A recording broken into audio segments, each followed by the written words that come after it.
Today, we become legends. Hey, this isn't a video I'm going to enjoy making, but I just want to get my honest thoughts and feelings about Smite and Smite 2 out there. I'm a little worried about the future of Smite. I'll start by saying I don't think this is an Overwatch 2 style situation. I do think Smite 2 will eventually become a great game, and likely a much better game than Smite 1. The main worry I have at the moment is the timeline. After playing a few alpha tests of Smite 2 now, I don't think the development of the game is going anywhere near fast enough to meet the targets set by Hi-Rez, which were 24/7 closed beta by the end of summer, so August 31st at the latest.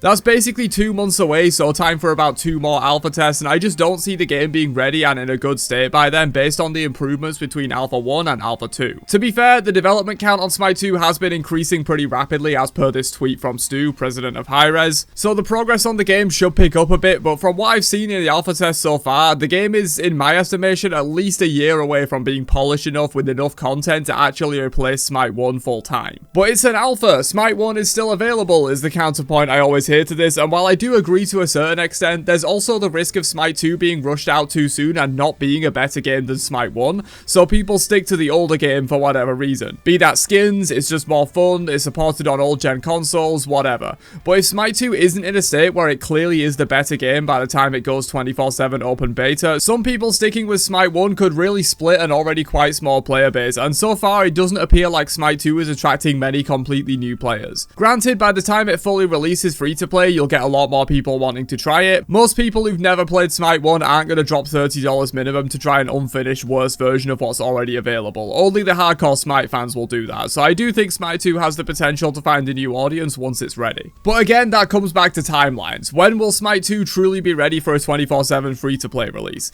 There's no official timeline for that other than 2025, but as I've mentioned, I can't see that happening in less than a year from now, and if that does happen that quickly, I don't have confidence that the game will be ready at that point. It's no secret that interest in Smite is dropping off massively in the interim, with player counts being the lowest they've been since pre-pandemic, and viewership on YouTube and Twitch dropping off substantially. Granted, the game isn't at complete all-time lows in terms of players. There were definitely times in 2018 and 2019 where the game was even less relevant, but the drop-off in players and interest is unprecedented in terms of the last 4 years or so. This leaves Hi-Rez in a bit of a rock and a hard place situation, where they need to get Smite 2 out and ready to replace Smite 1 very quickly to bring back interest in the game before Smite 1 fades into obscurity, but they also need to make sure Smite 2 is in a good enough state with more refined gameplay, more content, and more systems than it has now to make sure it's ready to take the mantle from Smite 1. At the moment, I'm a little worried that won't happen, and the lack of content for Smite 1 this year is a clear result of a lot of the team being moved over to Smite 2, which is exacerbating the problem. To be clear, my stance has not changed in terms of thinking Smite 2 will be a fundamentally better game with a stronger foundation, cleaner code base, faster and smoother development, more interesting item system, better graphical potential, all that stuff. My main worry, as I've mentioned, is that of timelines. How long can you get away with releasing very little content for Smite 1, having it bleed players down to levels not seen since 2019, having content creators and pros' livelihoods affected to the point that they might have to move on to different games or quit content creation entirely,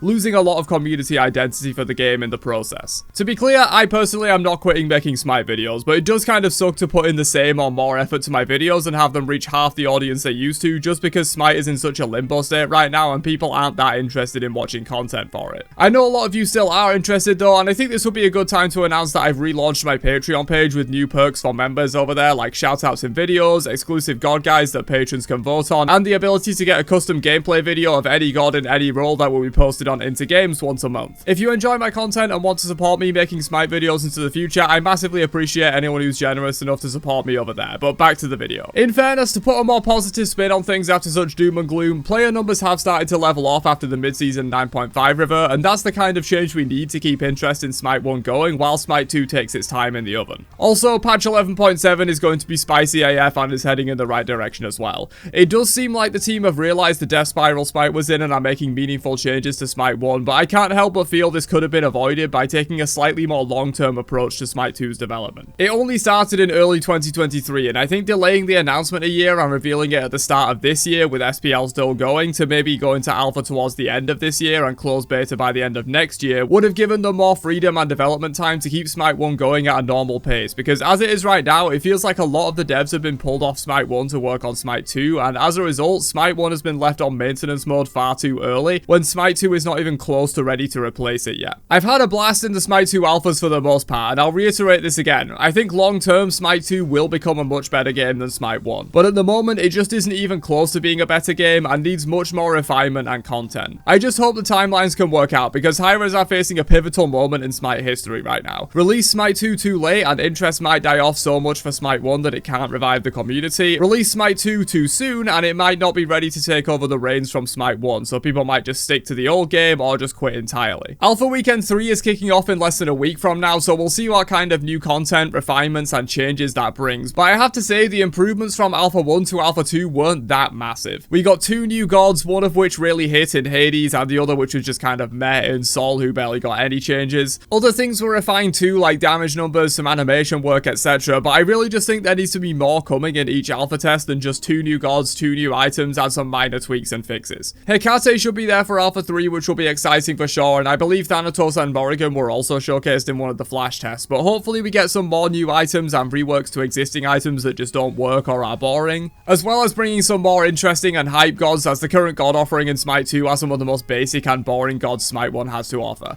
I get it, it's an alpha, but the fact that Smite 2 is slated to go 24/7 in around 2 months from now, we need to see more improvements, not only in new content and refining the core gameplay, but also in adding progression systems to keep people playing and give them a reason to grind Smite 2 instead of Smite 1. Even something as small as a proper title screen that doesn't look like it was thrown together in one afternoon will go a long way. This kind of stuff is fine for an alpha, and the type of players that the alpha attracts won't care too much about this stuff, but once we go into 24/7 beta, where some casual players will be coming in, this stuff needs to be there if Smite 2 is going to replace Smite 1 eventually as the 24/7 game. I also see people comparing Smite 2's alpha to Smite 1's alpha, and while I think that can be relevant to a certain extent, I do think this situation is very different in many ways. When Smite 1 was in alpha, the MOBA genre as a whole was in its infancy, with League itself only being a couple years old at that point, and Dota, while established, hadn't been around that long either. There was far less competition and arguably zero competition in terms of the third-person 3D MOBA space, whereas now not only is Smite 2 competing directly with the launch of Predecessor and Valve's new project, it's also competing with itself in terms of having to be ready and better than Smite 1. Speaking of Valve's new project, it's a game that doesn't officially exist that is attempting to combine the hero shooter genre and the MOBA genre into one. With Valve money behind it, it's at the very least an indirect competitor to Smite 2, and there's already been a lot of drama around Valve reaching out to Smite pro players and content creators to try the game behind closed doors. I've not been one of those few, unfortunately, and while I do see the argument that Valve has access to unprecedented amounts of data on what makes a game tick, I think showing their game to content creators and pros from other games is completely justified. If it's a better and more fun game than Smite 2, then content creators and pros can make up their own mind on whether they want to stick with Smite or potentially move over to greener pastures. Especially in the case of Smite pro players, they aren't even Smite pro players anymore, because Hi-Rez cancelled the scene in an attempt to rush out Smite 2, so I don't really have any sympathy on Hi-Rez end if they lose some of those pro players to a competitor game. As for the content creators, they'll go where they think they'll have the most success and or the most fun creating content. If Smite 2 wants to be that place, it needs to be ready, and at the moment it clearly is not. So to summarize, Smite 2 has the potential to be an absolutely great game, but I am a little worried about the timeline of when it can be truly ready to replace Smite 1 and how it will compete with rivals in the space. Release it too soon and it will flop, as it's definitely not ready yet to go 24/7 and replace Smite 1. But release it too late and you'll lose your community to competitor games and the Smite IP will fade into obscurity like Paladins has. Bit of a doomer video, but I just wanted to get these feelings off my chest. Hopefully you guys enjoyed listening to this semi-rant on the future of Smite and Smite 2. What are your thoughts? Do you think Smite 2 can pull it off and release in a good state to capture existing Smite fans and bring in new ones, or do you think it's too little too late? Let me know down below and I'll catch you guys in another one later on.